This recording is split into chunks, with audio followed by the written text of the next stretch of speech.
wasn't expecting to see myself. Hiya, so as I mentioned, my name's Charlotte. I'm currently a CILIP student of the Master's Programme in Library Science, and I'm volunteering in the remit of accessibility. And as Helen mentioned, I am liaison between the Disability Network. So I am a student with dyslexia and dyspraxia, and that was something that got me very interested in this role, as my neurodiversity has made me look at the world in various ways and has created obstacles and barriers to overcome, especially in reading and comprehension, which is why I think this new role is so important. And I'm not here to say I'm going to speak for all neurodiversity issues, but I think it's good to have someone on the role who can almost understand, if that makes sense.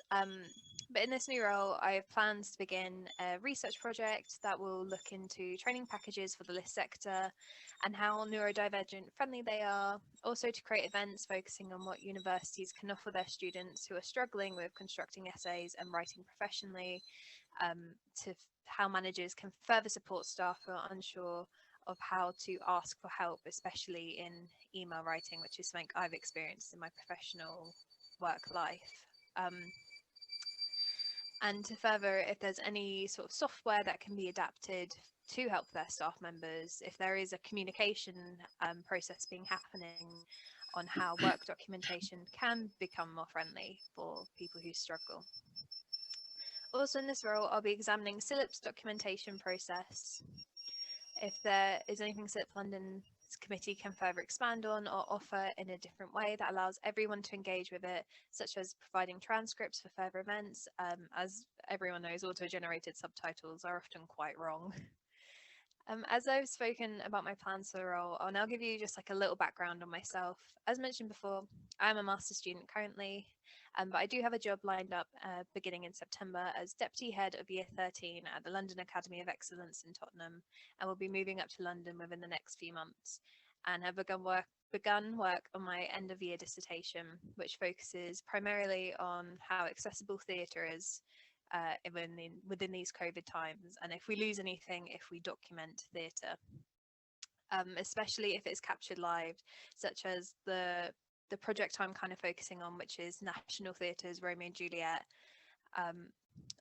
That was originally supposed to be a play, but due to restrictions became a short film that was streamed on Sky Arts, and I would argue is still considered a play due to the nature of the film.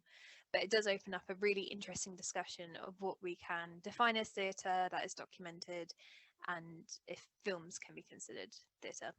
The basis for my project was to examine document theory in relation to theatre, and if streamed theatre content can be considered document by a theorist named Brier's understanding, as documents are something we can learn from. To further complete my dissertation, I'm using a survey from like the university's friendly website that I'll put out on Twitter, and using a literature scoping review to highlight historical challenges and current attitudes towards theatre, streaming capabilities, and the pros such as allowing for further access and recordability means that a single production can be watched several times over, to the cons which suggest real theatre can only be watched in the live in front of the audience. And in terms of accessibility, by providing online content for theatre allows theatre to lose its stigma of classism, as many people don't have the financial or the physical means to travel to London or a city where a performance is being performed and sit for hours on end to watch it. And I'm reviewing how this form of theatre, which is still fairly new, challenges this classist theory of theatre as a middle class hobby, and has now morphed into a more accessible medium, especially with the rise of bootlegs, which are like pirated musicals that are uploaded onto the streaming software YouTube, and has allowed for more people to be able to watch and enjoy theatre without leaving the comfort of their homes. Yeah, so I'm really grateful to CILIP for offering me this role, and understand that accessibility comes in so many forms. So please, if there's something you feel we need to be made aware of that we can improve our service and our events, you can email me or message me on Twitter. I'll put my handle and my email in the chat, and I'm sure any other member of the committee, you can always raise us with concern. So thank you for your time. Thank you very much, Charlotte. That was great.